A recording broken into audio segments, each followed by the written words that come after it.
안녕하세요. 최우식 노즈립성형외과 최우식 원장입니다.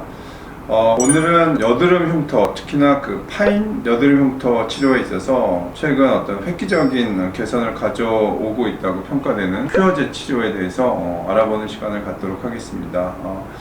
여드름 흉터를 치료하는 방법에는 여러 가지가 있겠지만 프락셀 레이저도 있고 경우에 따라서는 혈관 레이저나 이런 것도 병행하기도 하고, 예전에는 이제 그런 치료들을 많이 했는데, 문제는 이제 초기 약간 염증 반응이 있고 튀어오르는 그런 여드름 흉터의 문제가 아니라 완성화로 진행이 돼서 이렇게 깊게 파인 흉터 같은 경우는 사실은 너무 심한 경우는 아주 센 필링을 해서 이 피부를 다 벗겨내는 식으로 치료를 하기도 하고, 결국 그 얘기는 굉장히 치료가 어려웠었다는 말인데요. 최근에는 퓨어젯이라는 새로운 기계가 도입돼서 파인 여드름 흉터에 있어서 획기적인 개선을 갖고 왔다고 평가받고 있습니다. 그래서 파인 흉터 같은 경우는 다시 차오르게 하려면은, 옛날에는 일일이 그 파인 흉터 아래를 서브시전이라 그러는데, 붙어있는 흉터를 띄어서 공간을 만들어주고 거기에 콜라겐 생성을 촉진하는 물질이나 아니면 볼륨을 채워줄 수 있는 그런 약물들을 주입해서 치료하는 방법이었는데,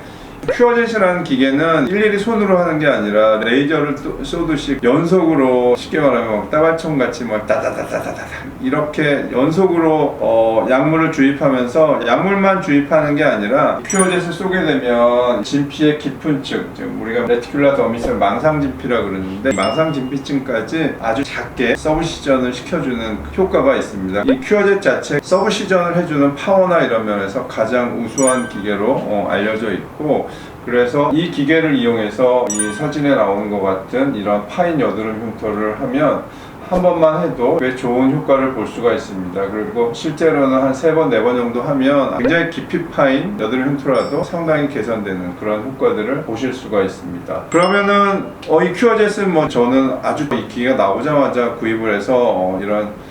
여드름 흉터뿐만 아니라 여러 파인 흉터, 수술 후의 흉터, 이런 것들을 치료하는데 오랫동안 사용을 해왔는데요. 여드름 흉터에 있어서 이 퓨어젯 시술을 잘 하려면 2가지 요소가 있을 수 있다고 생각합니다. 이 기계를 얼마나 잘 다뤄서 정확하게 그 피부와 어느 정도의 거리를 두고 주사를 할 건가, 시술을 많이 해본 사람의 경험에 의해서 그 거리를 적절히 조절을 해서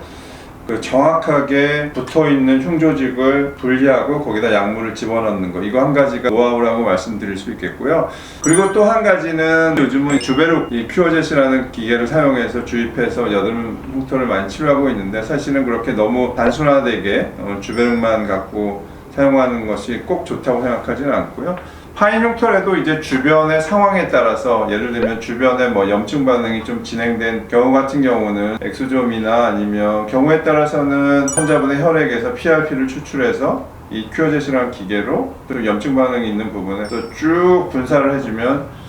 동시에 또 치료할 수 있는 그런 효과들도 있기 때문에, 결국은 너무 매뉴얼에만 의존해서 여드름 치료를 하는 것보다는 경험과 지식에 기반해서 그 병원만의 고유한 주사 레시피들을 환자의 상태에 따라서 적절하게 활용하는 것이 가장 큰 노하우라고 말씀드릴 수 있겠고, 저희 병원은 그런 측면에서 퓨어젯과 주베르뿐만 아니라 요즘 새로 나온 올리기아와 같은 또 다른 거 사용하기도 하고, 경우에 따라서는 PRP, 더 나아가서는 저희 병원은 줄기세포 기계도 있기 때문에 경우에 따라서는 그런 것까지 믹스해서 저희 병원만의 레시피로 환자분의 치료를 조금 더 좋은 결과를 내려고 그렇게 노력하고 있습니다.